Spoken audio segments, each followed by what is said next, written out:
What's up, YouTubers and plant lovers? It's Justin once again coming to you from the Big Blue Nation, and today I was going to talk to you about how to care for an orchid cactus. Now, before we begin, I want to take a moment and remind everybody that I am not an expert, and nor do I claim to be. My advice has worked for me and given me the success that I have come to know and appreciate. That is not to say that I know the best way to care for a plant, or that there's not even another way to actually care for a plant. Now, I'm always open to comments and constructive criticism. With all of this out of the way, let's go ahead and talk about caring for an orchid cactus, more specifically the Disocactus ackermannii.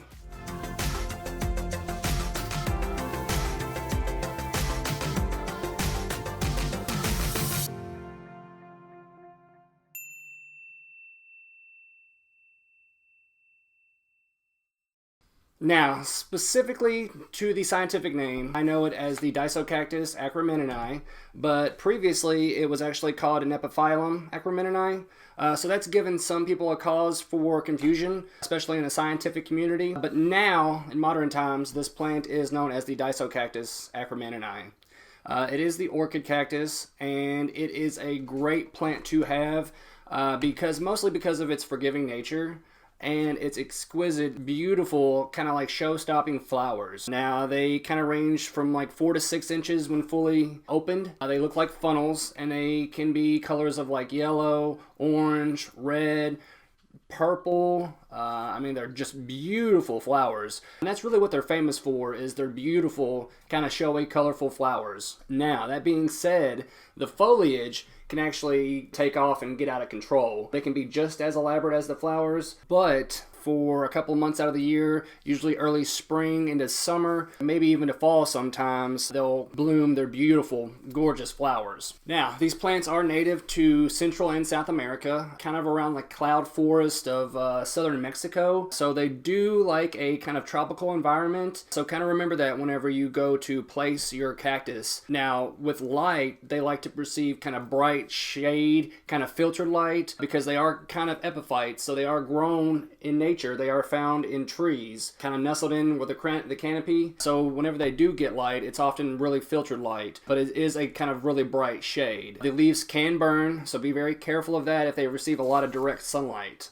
The best place to put one of these, I have mine in an east-facing window. That helps him receive ample amount of morning light, kind of when the sun isn't really all that strong. And then by the time that the sun is at its strongest point of the day, kind of noon and after, you want to kind of give it some shade and protection from that direct sunlight then. Because I said they will kind of burn and scar and really mess the plant up. Now, despite it being known as a cactus, it does like water. So that being said, you got to be careful with the water though, because overwatering is the leading cause of death for this plant. So it does have kind of lush, vivid, kind of dark colored green leaves, but they do like a lot of water. And I only water mine when about the top one-third of the soil is dry, and until then I won't water it whatsoever. But you can use either a moisture meter or your finger and just kind of stick it down in there, and I would go up maybe about halfway to your finger.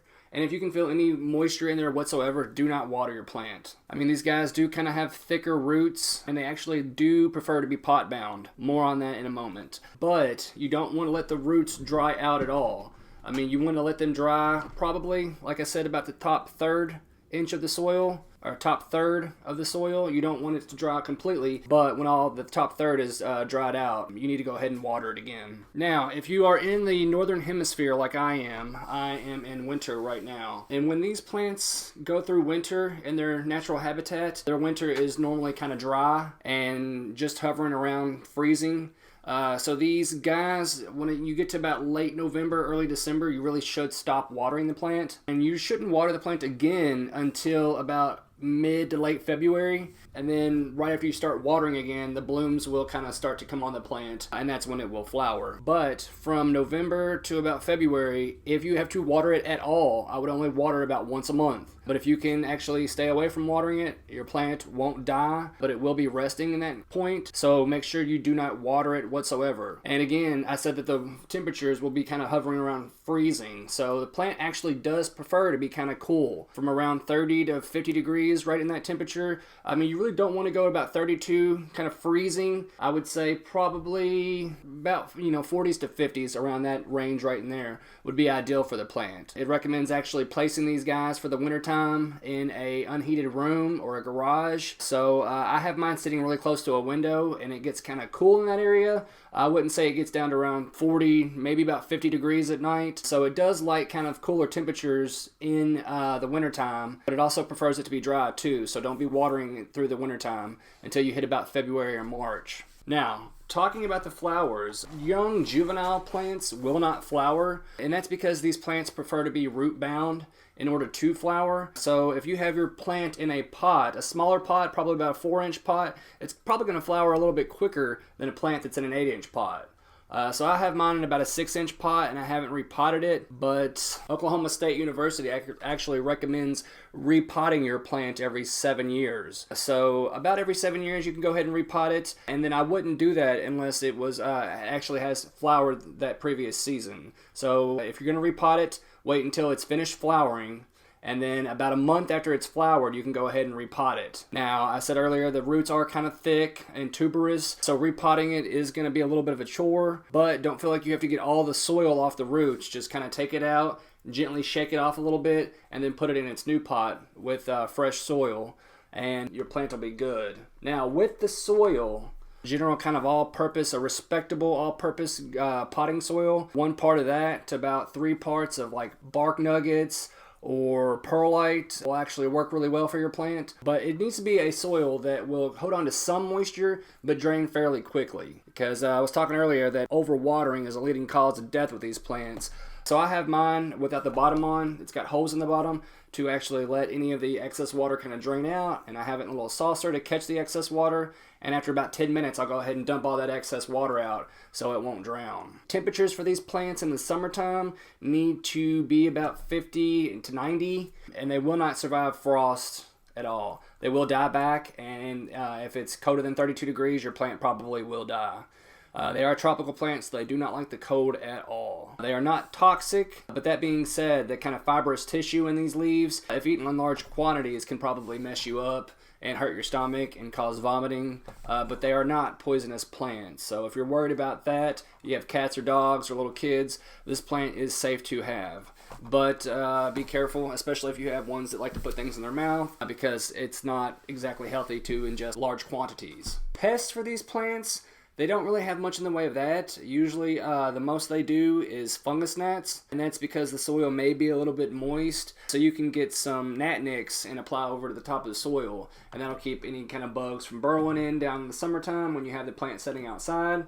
Or if you bring it in and you have some fungus gnats in the wintertime, the gnat nicks will really deter all that. But I haven't seen anything else with this guy. I've had him for about a little over 2 years now, and I think he's done really well. Like I said, I got him in the east-facing window, and that seems to be doing just right. He's put on a lot of mass over this summer. I had him outside on the porch where he would get a little bit of morning sunlight, and he liked that a lot. If you notice that your plant is kind of getting leggy and lanky and kind of itillated, make sure you do kind of change the location, because your leaves really kind of need to be thick, strap-like, with kind of lighter to dark green coloration to it. And if you can see some red edges around the leaf, then you're doing really good as far as the light requirements. For the soil pH, I know these guys like to be slightly acidic, anywhere from about 5.5 on up to 6.5. So if you need to use a little bit of an acidity booster, that probably wouldn't hurt your plant, but take it kind of slow, because you don't want to overdo that. When adding a booster, it's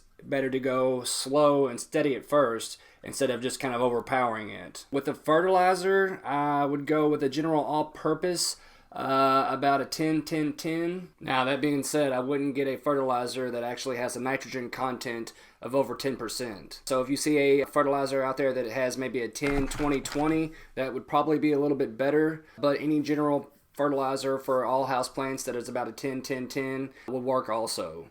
Now, I feed mine probably about once a month during the active growing season, and then around late August, early September, I'll stop feeding it, and then I won't start up again until early spring, just in time for the flowering to begin. Now, I've had him for about 2 years, and as I said, they usually do not flower unless they are pot bound. So I think mine has just now really filled the pot out. You can tell if you kind of press on the pot a little bit, and it doesn't really have any kind of give to it. But that being said, hopefully he'll flower this spring. Flowering usually begins late April for the yellows and whites, May for the pinks and reds, and then in June and July the deep reds and purples will begin to flower. But it's not all to that satisfaction. Some of them will flower a little premature, a little after, and if your plant is not pot bound or root bound, then it probably won't flower at all. Well guys, that's really all I know about the orchid cactus. I hope this video does help you all out. If you guys have any kind of questions or concerns, leave me a comment and let me know if you've ever had any kind of success or failures with these plants. Don't forget, hit the subscribe button or the bell next to it. That way you'll know anytime that I've uploaded a new video.